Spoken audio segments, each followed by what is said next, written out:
This video will demonstrate the installation and operational procedure of spring-loaded dock plate from Bluff Manufacturing.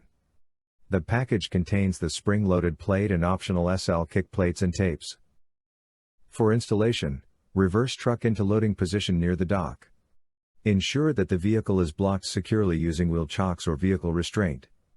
Manually lower the SL plate into the bed of the truck by compressing the straight spring legs against the dock surface, ensuring SL plate extends approximately 5 inches to 8 inches onto the truck bed.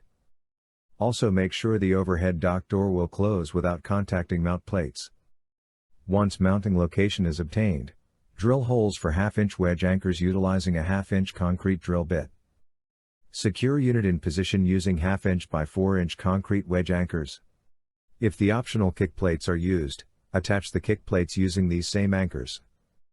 Adjust the stop bolts to store the SL plate at desired upright stored position. For operating, lower the SL plate onto the truck bed, ensuring that the SL plate extends approximately 5 to 8 inches onto the truck bed, and then proceed with product loading or unloading. To store the SL plate, manually raise the SL plate in vertical stored position. Call or visit our website for more information.